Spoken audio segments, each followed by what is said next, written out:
Dans la vidéo précédente, nous avons regardé comment écrire une fraction sous la forme d'un entier plus une fraction. Je te rappelle donc la procédure. Tu repères d'abord le dénominateur, c'est-à-dire le chiffre du bas. Il te dit en combien de parts égales l'unité est coupée. Ensuite, tu regardes la valeur des entiers en dessinant la représentation. Et ensuite, tu regardes l'écart entre la fraction et les deux entiers consécutifs et tu écris sous la forme entier plus fraction, entier moins fraction. Je te remontre au cas où tu n'aurais pas bien compris. Par exemple, pour le 7 cinquièmes, eh bien, je me dis dans la représentation que j'ai coupé l'unité en 5 parts égales. Donc, je vais écrire 0 ici. Le 1 à 5 parts, 0, 1 cinquième, 2 cinquièmes, 3 cinquièmes, 4 cinquièmes et 5 cinquièmes, j'écris son équivalence. Le 2, c'est-à-dire la deuxième unité, 1, 2, 3, 4 et 5 cinquièmes.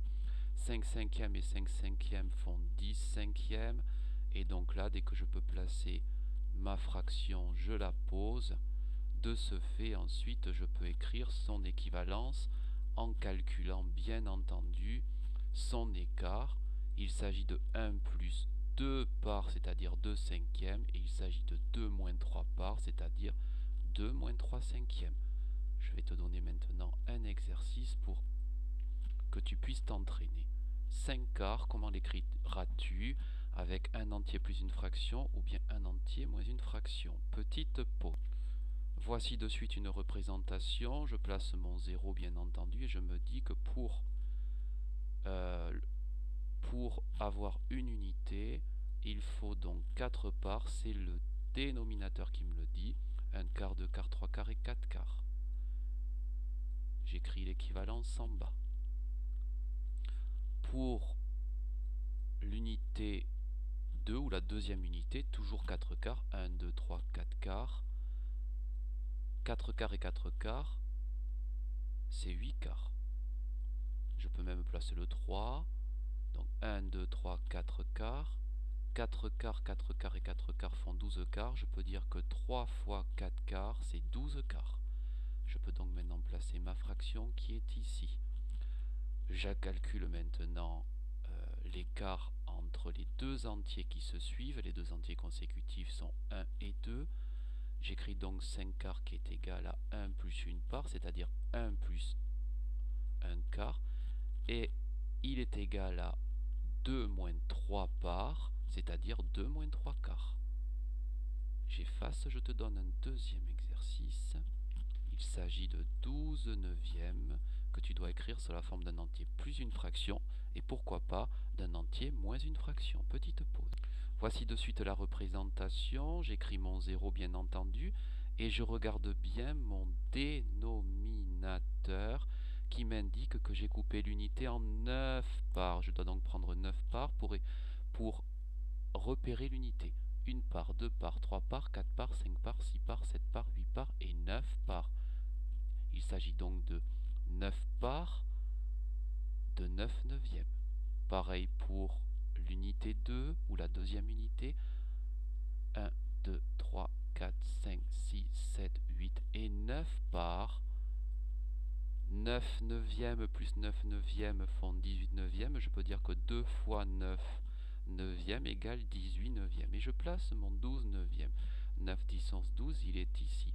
Je calcule maintenant l'écart entre les deux entiers consécutifs, c'est-à-dire entre le 1 et le 2.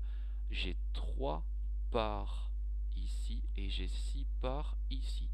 Il s'agit donc de 12 neuvièmes qui est égal à 3 parts, c'est-à-dire à 1 plus 3 parts, c'est-à-dire 1 plus 3 neuvièmes, et qui est égal à 2 moins 6 parts, 1, 2, 3, 4, 5, 6, c'est-à-dire 2 moins 6 neuvièmes.